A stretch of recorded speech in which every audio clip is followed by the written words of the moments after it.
আজি বনাম মিৰ্গা মাছ ফুলকবি আলুৰে আৰু মটৰ দিম কেইটামান ছটিয়াই।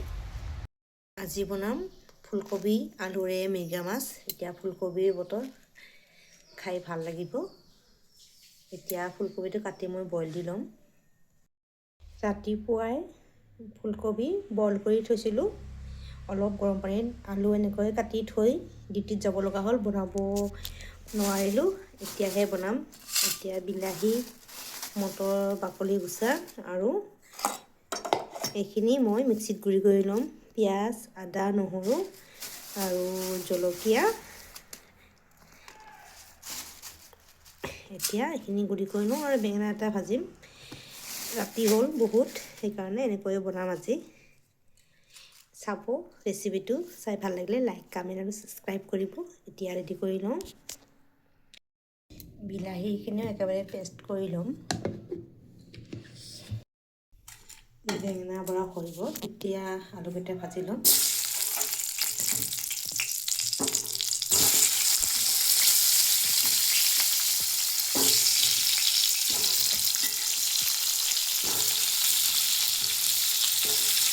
এয়ে আমাৰ ডিউটি আৰু এতিয়াই আমাৰ চাকৰি লাইফ। কেতিয়া ক'ত যাব লাগে কোনো ঠিক ঠিকনা নাই, খোৱাৰো কোনো সময় নাই। তথাপিও ভাল লাগে ডিউটি গ'লেও। মাজে মাজে বাহিৰত গৈ ভাল লাগে, খায়ো খোৱা হয় আৰু মনটোও ভাল লাগে।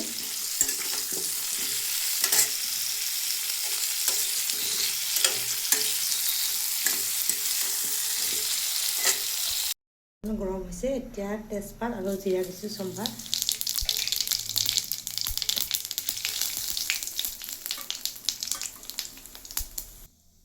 গেছ একেবাৰে ল' ফ্লেমত দিছোঁ। এতিয়া মছলা দিম।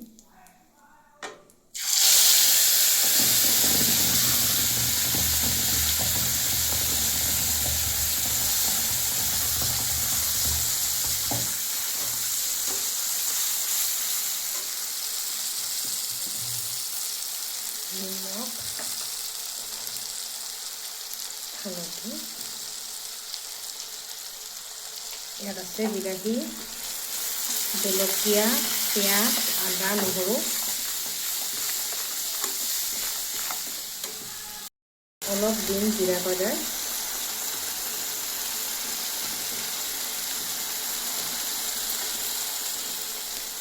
ৰেড চিলি,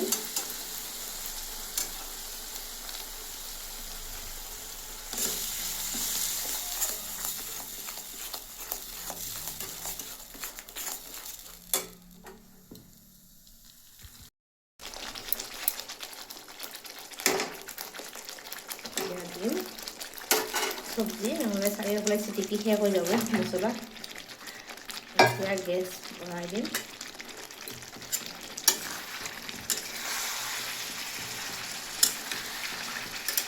নহ'লে চাৰিওফালে চিটিকি কেনেকুৱা লেতেৰা হৈ যায়, সেইটো কাৰণে মই অলপ ভাজি দি দিছোঁ। এতিয়া মছলাই আৰু কবি একেলগে ভাজিম। তেতিয়া কবিও সিজিব, আলুও সিজিব, মছলাও ভজা হৈ যাব।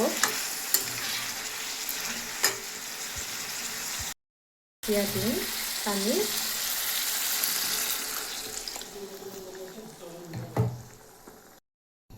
একেবাৰে 2 সাঁজৰ কাৰণে বনাইছোঁ। ৰাতিপুৱাই চব্জি কাটি থৈছিলোঁ, খোৱা নহ'ল, সেইকাৰণে একেবাৰে ৰাতি আৰু অহাকালি দুপৰীয়াৰ কাৰণে একেবাৰে বনাব লগা হৈছে। নহ'লে চব্জি বেছি হৈ যাব। ৰাতি ইমান ভাত খাব নোৱাৰি আৰু আমি এনেও ৰাতি ভাত নাখাওঁৱে।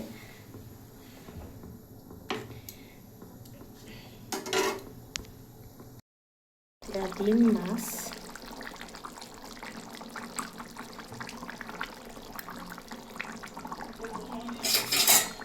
ৰ'ব, মাছ দি আছোঁ।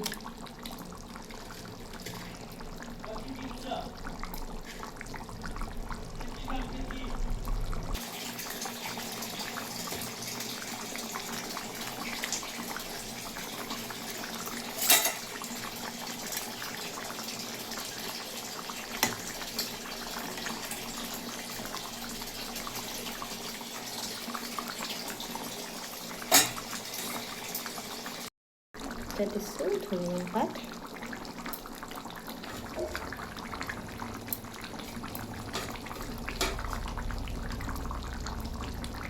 হৈ গ'ল। এতিয়া ঢাকনি দি থৈ দিম।